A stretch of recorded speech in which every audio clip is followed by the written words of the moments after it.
Durban, South Africa, the host of COP17, the United Nations Climate Change Conference. Negotiators from nearly 200 governments working towards a new global agreement on how to tackle climate change. And while officials and delegates were lobbying their agendas, life continues for this small village nestled in the hills outside Durban. Women congregate and do their washing every weekend. They use the Umgeni River that runs through the back of their village. Millions of Africans across the continent are forced to do the same. Access to water is important for their lives. And water, or the lack thereof, is a crucial climate change issue for Africa and the world. But water experts feel that water needs to play a far more prominent role in the negotiations and on their agendas. The Southern African Development Community, SADC, launched a climate change adaptation strategy for water at a side event at COP17. Mr. Pera Ramwedi is SADC's Senior Program Officer on Water. He says the strategy will be an instrument to guide member states on how to address the issues of water coming out of COP17 and to place water firmly on the agenda. Mr. Pera Ramwedi, welcome to the program. Thank you. What is SADC bringing to COP17? Well, as you know, that SADC is an intergovernmental organization representing 15 member states in Southern Africa. And me, of course, being the head of the water program, SADC is interested to make sure that the plight of water is taken on board in the discussions at the COP. We were here specifically having a side event where we launched the Climate Change Adaptation Strategy for Water, an instrument which is going to guide us and our member states in how to address the issues coming out of the climate change.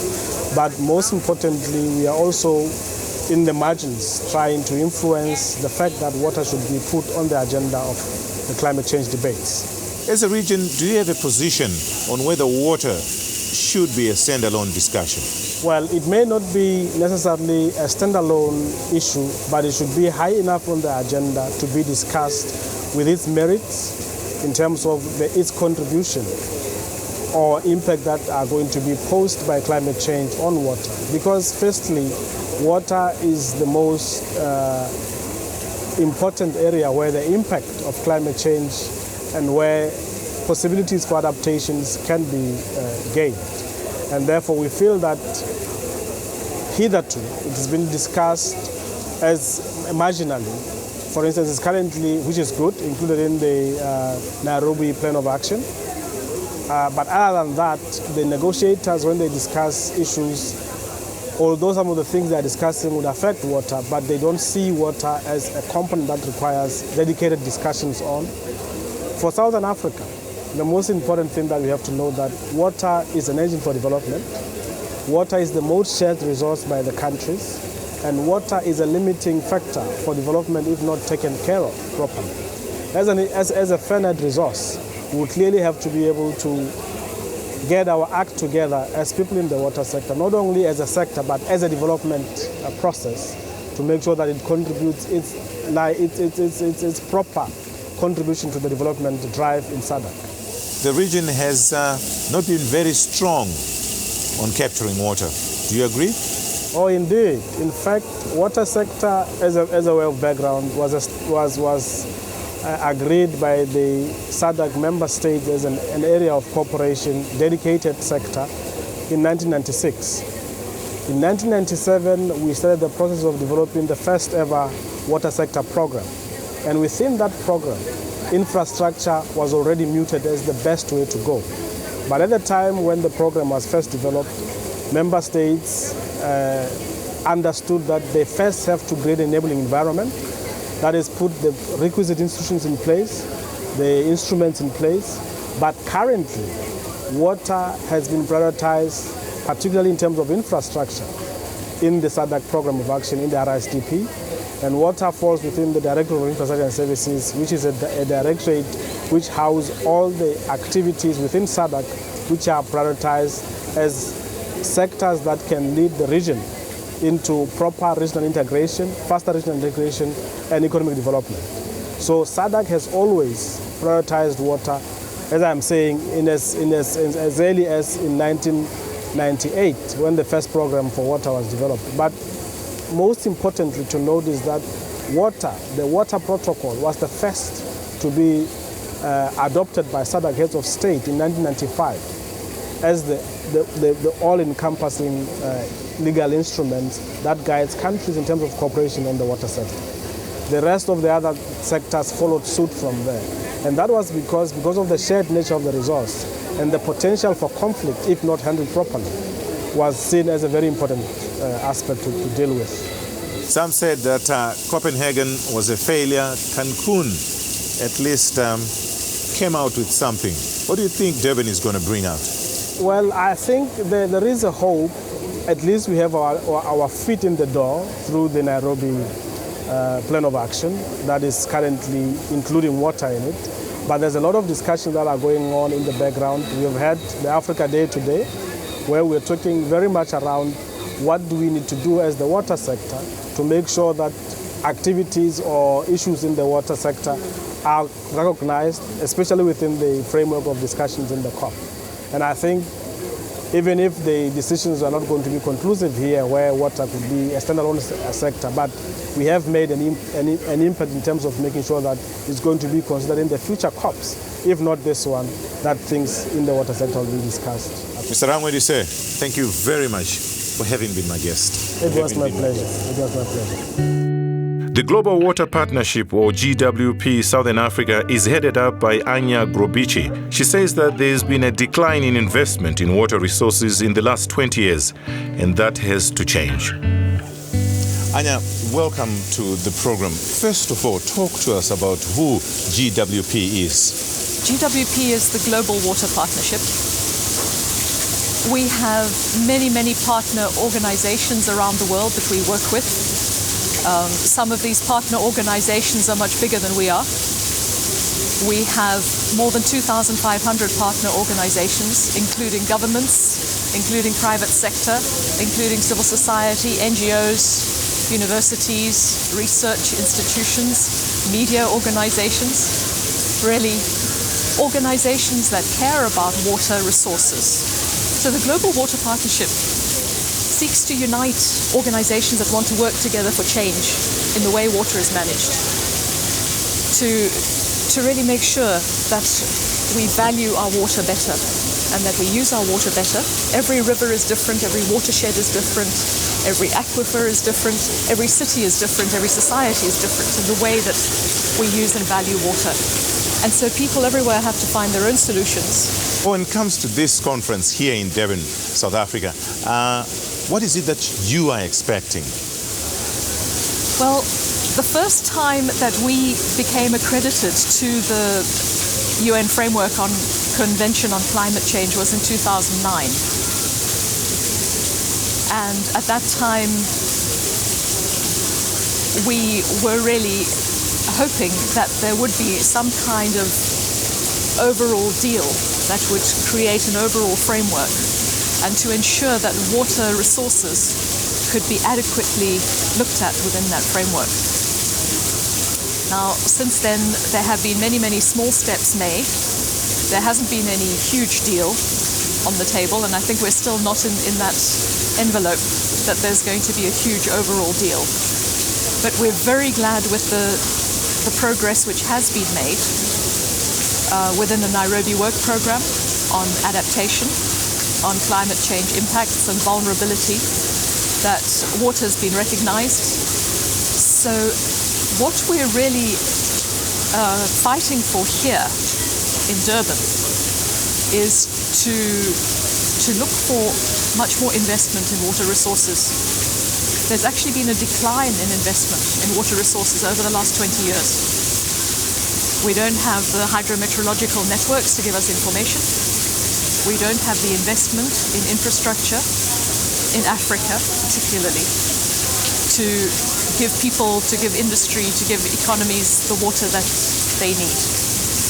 So these are some of the very big issues we're looking at. Would I be correct to say that you are pushing for water as a separate discussion in all the negotiations? Well, within certain strategic positions, such as, for example, if there is a green climate fund that is agreed, we would like to see the funding of water resources as a thematic window under the Green Climate Fund.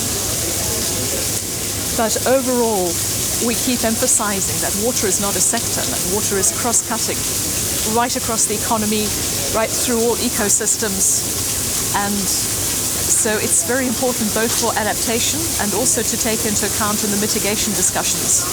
Really, water just needs to be much more present, as it's present here in this beautiful environment we have in the Africa Pavilion.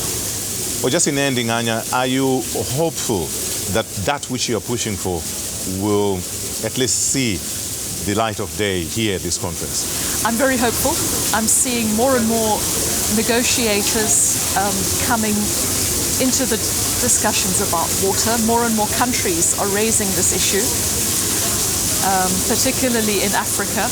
There's been fantastic uptake from the African Union, and we're very, very hopeful that the message will be heard and that water will become an integral part of these discussions. Well, we have to leave it there, Anya. Thank you very much for having been my guest.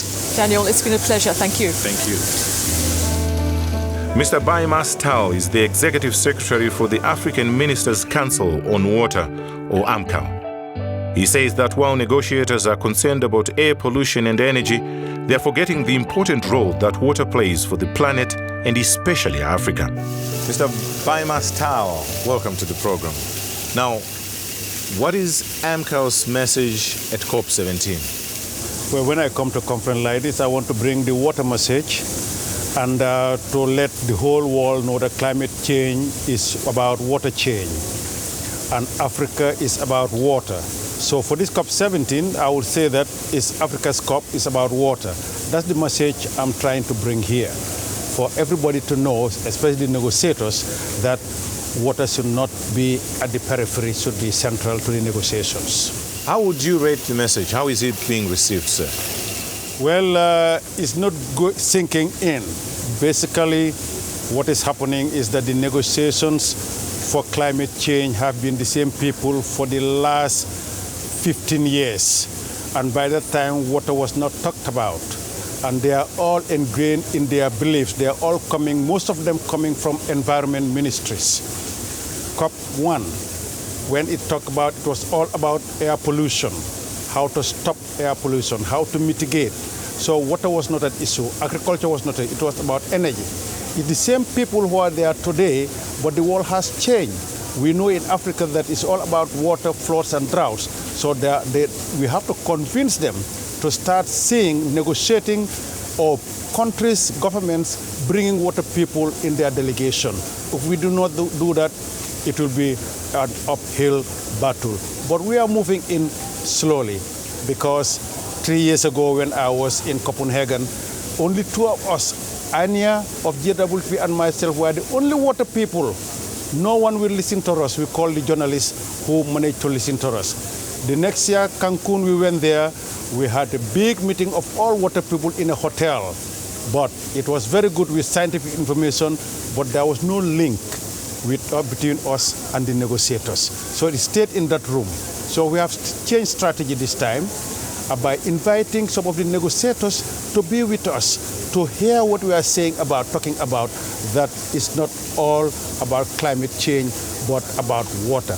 We need to talk to them. We have not been talking to them. Again, some people, and I've heard this over and over, some people would argue, yes, water is important, but water is part of all the other issues that are being raised here, and climate change encompasses water. How would you argue that? If it is not a standalone discussion, African countries who need adaptation, because we are going to change the ways we manage water because of climate change.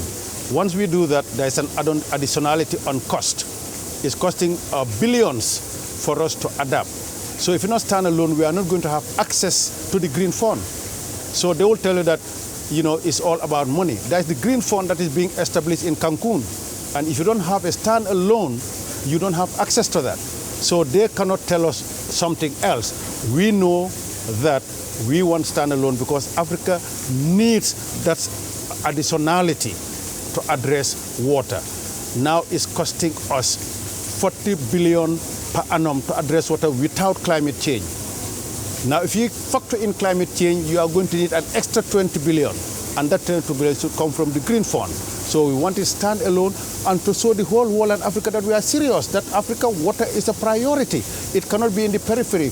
When it is a cross-cutting, it doesn't have a focus. A lot of things are cross-cutting. It doesn't have a focus. We want them to focus. We are saying that the heads of states in Sharm el-Sheikh made a declaration. 53 heads of state, the Sharm el-Sheikh declaration saying that water is a priority for Africa. So let's walk the talk. What is your strategy at COP17? Is it that as AMCO you just fly your flag, or you are going to talk with other RECs of the region to try and have a united voice? I think that the strategy will work, but not for COP17. As we said that before, that COP17, or when you come to the COP, you are at the last mile. Things are negotiated long before. The agenda for COP17 was done in Bonn in June. Before that, the negotiations went to Bangkok in April and negotiated before they came to Bonn. So what we need to do immediately after this COP, we, the water community, to understand the process, to understand the architecture, so that to get into COP18, we start right now, to start, interacting with the negotiators and go where they negotiate for the agenda. If you are not in the agenda, it cannot be discussed. First, what we want is that to have a workshop on water organized by the UNFCCC. Once you have that workshop, UNFCCC have to report to substance of that workshop.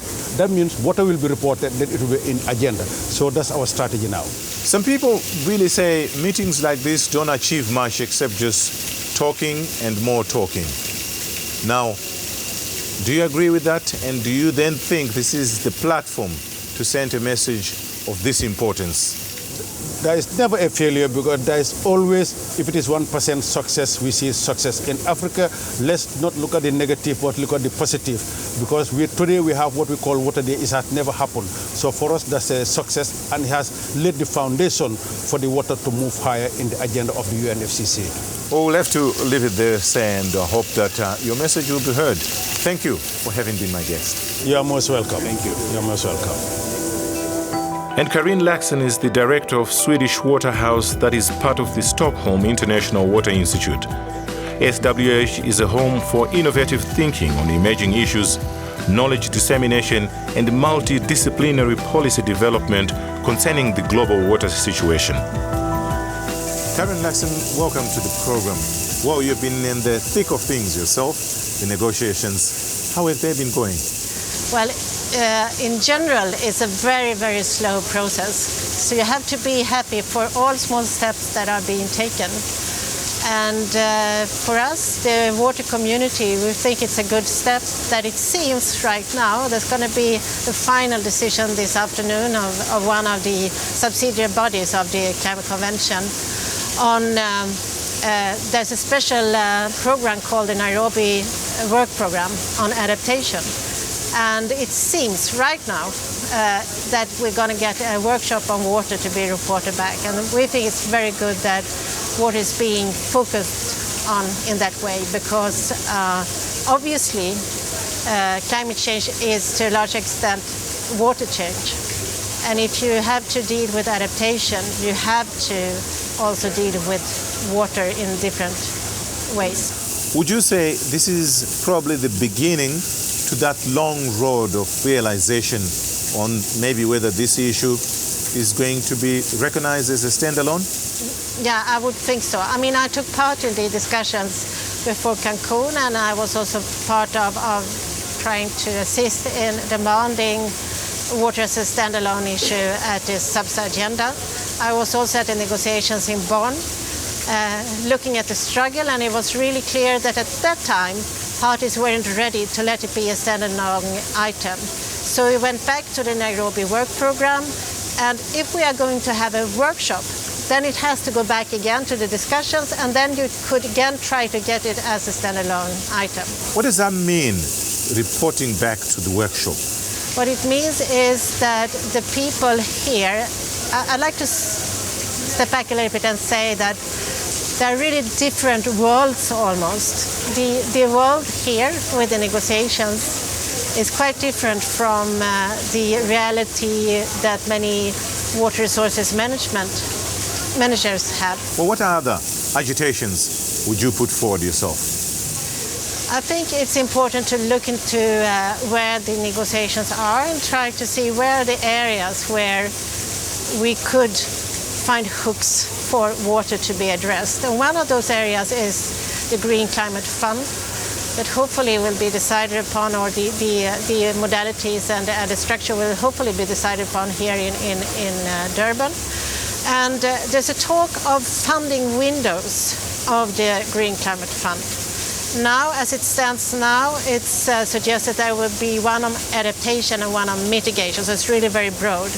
We are suggesting that there would then be sub-windows, and one of those should be on water. So this is another issue to fight for, so that you could link up the Green Climate Fund with water-related projects. Well, Karen, we have to leave it there. Thank you very much for having been my guest. Thank you. Nice coming here. Mr. Ali Abu Sabah says the African Development Bank takes climate change investment seriously and realizes that this underpins the success of climate change projects across the African continent. He's the chairperson of the AFDB's Climate Change Coordination Committee. Mr. Ali Abu Sabah, welcome to the program.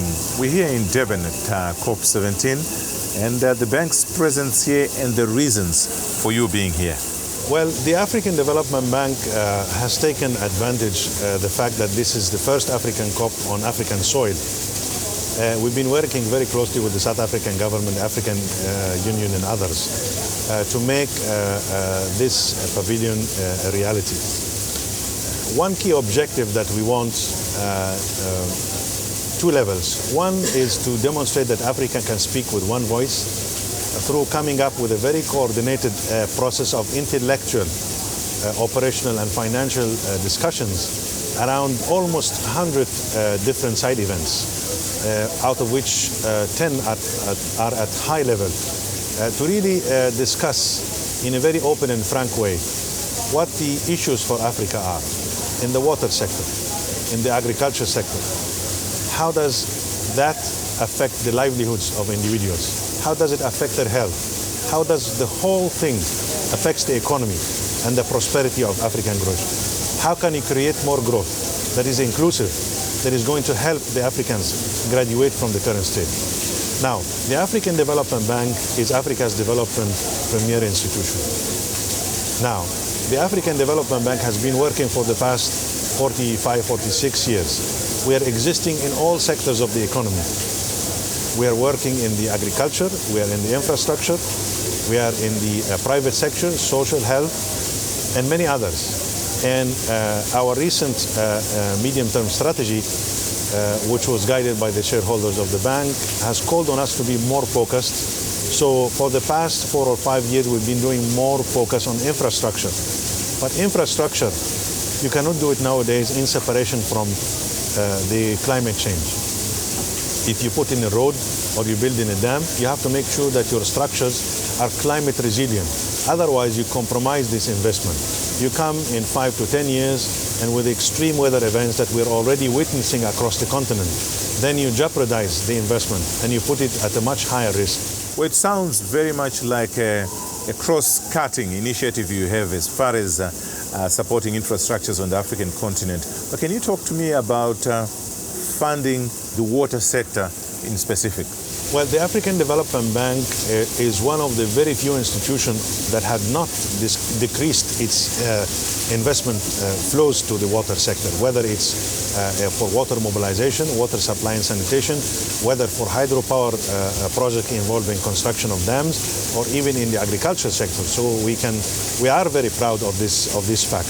Right now, as we speak, we have roughly about $3 billion